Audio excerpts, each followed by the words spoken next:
जैसे ही योगी जी का राज आया वैसे ही कुछ लोगों ने दबंगों से डरना बंद कर दिया था, क्योंकि दबंगों की दबंगई कुछ दिन के लिए रुक गई थी। मगर फिर से अब कुछ दबंग अपनी दबंगई करने से बाज नहीं आ रहे। जो उनसे थोड़े कमज़ोर होते हैं उनको कभी भी पीट देते हैं, उन्हें गांव से निकालने की धमकी दे देते हैं। और अब एक परिवार गांव से पलायन करने की तैयारी कर रहा है। एक परिवार मेरे पास आज पहुंचा है। उनका कहना है कि गांव के कुछ दबंग उन्हें गांव में नहीं रहने देने की धमकी दे रहे हैं, उनके साथ मारपीट करते हैं, उनके पति को झूठे मुकदमों में फंसाने की बात कर रहे हैं। चलिए उन्हीं से जानकारी ले लेते हैं कि क्या कुछ मामला है, आखिर क्यों गांव से जाने की तैयारी कर रहे हैं। क्या नाम है आपका? मेरा नाम है सुरैया।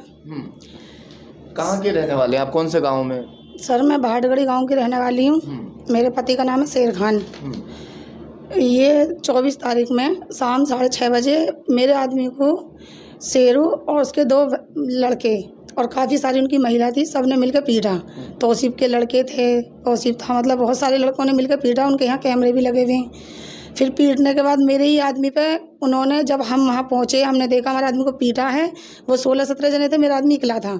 वो डर के वहाँ से कैसे भी मोहल्ले पड़ोस ने भगा दिया उन्हें वहाँ से।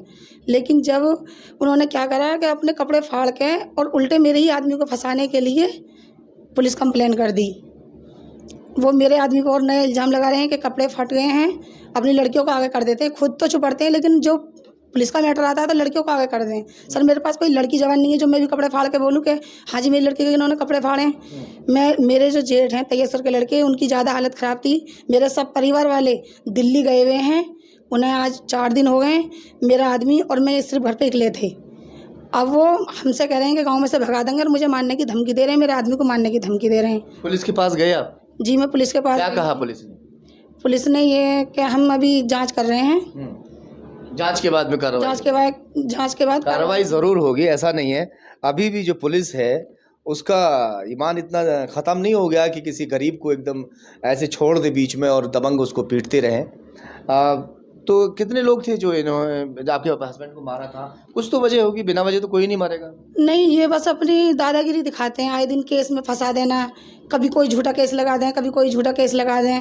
कब फंसाया झूठे केस में? किसको फंसाया? मेरे चचे ससुर को भी एक केस में फंसाया था इन्होंने। क्या? मर्डर केस में फंसवा दिया था। मर्डर किसी और ने करा था, इन्होंने फंसवा दिया। लेकिन ये हमसे आए दिन ऐसे ही दुश्मनी निकालते हैं। मर्डर हुआ था बताइए थोड़ा सा, क्या था? जी इनके भैया थे, शेरू के भैया थे छोटे, अब्दुल हकीम, उनका मर्डर हुआ था भाटगढ़ी में। जी भाटगढ़ी में। महविश हत्या, वो महविश वाला कांड जो था। जी हाँ वो ये महविश और क्या नाम था, अब्दुल हकीम, वो कांड, उसमें आपके चचे ससुर का नाम भी? जी उसमें मेरे चचे ससुर का नाम इन्होंने फंसवा दिया था। हमने ये चीज़ अल्लाह के ऊपर छोड़ दी थी कि सच्चाई है तो वो छूट के जरूर एक दिन आएंगे, अगर सच्चाई नहीं है तो हम खुद दिल से ये कह रहे हैं कि अल्लाह उन्हें फांसी दे दे अगर वो अपराध हैं, अगर उन्होंने अपराध किया है। लेकिन उस दिन से फिर हमने अल्लाह के ऊपर छोड़ दी। इन्होंने भी हमसे ये बोल दिया कि ठीक है अल्लाह के ऊपर छोड़ दो। जब से हमारे चचे ससुर छुटकाए पहले तो उनके पीछे करना, कभी हमारे बच्चों का ये जो बरी हो गए। हाँ जी वो बरी हो चुके हैं। लेकिन ये आए दिन यही करते हैं कि गली में से नहीं निकलने देते हमें। कभी किसी के ऊपर आरोप लगाते, कभी किसी को। इनके घर में जवान लड़की हैं, 10-12 लड़की हैं इनके घर में जवान। किसी भी लड़की खुद चुपड़ते हैं, लड़कियों पर आरोप लगाते हैं। मेरे घर में तो कोई लड़की नहीं है सर, मैं किस पर आरोप लगाऊंगी। लेकिन इन्होंने इतना जीना हराम कर रखा है हमारा, बहुत ज़्यादा जीना हराम कर रखा। मैं तो यही कहूँगी सरकार से कि इस चीज़ की जान जितनी भी हो बिल्कुल सही जानकारी निकलनी चाहिए। कैमरा है, कैमरे लगे हुए हैं उनके घर के सामने, सच्चाई क्या है ये सच्चाई सरकार निकाले। तो ये पुलिस ने वहाँ जाके कैमरे चेक नहीं किए कि कौन पीटा, किसने पीटा? नहीं सर अभी कोई कैमरे चेक नहीं हुए।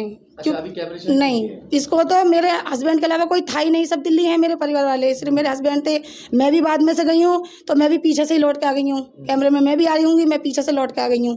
क्योंकि सर जहाँ 16-17 आदमी या और लेडीज़ हैं, लेडीज़ ज़्यादा हैं, 4-5 आदमी हैं, तो उनमें मैं क्या करती? मैं किसी से नहीं लड़ी, ना गाली गलौज करी, मैं पीछे ही आ गई हूँ लौट के।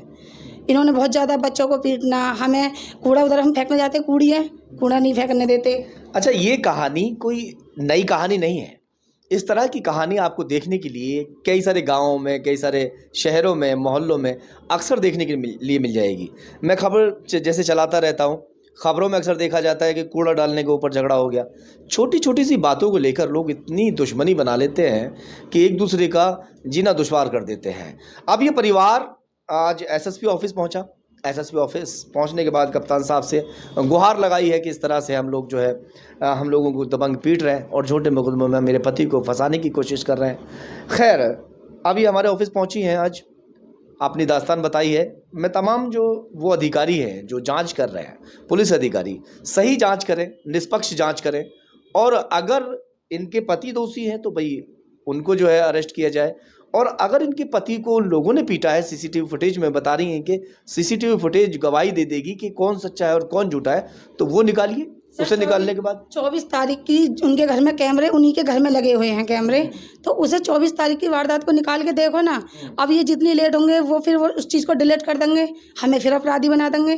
तो सच्चाई निकालो, जब जल्दी सच्चाई निकलेगी जब तो क्लियर होगा, जो भी क्लियर है, उससे पहले तो होगा नहीं।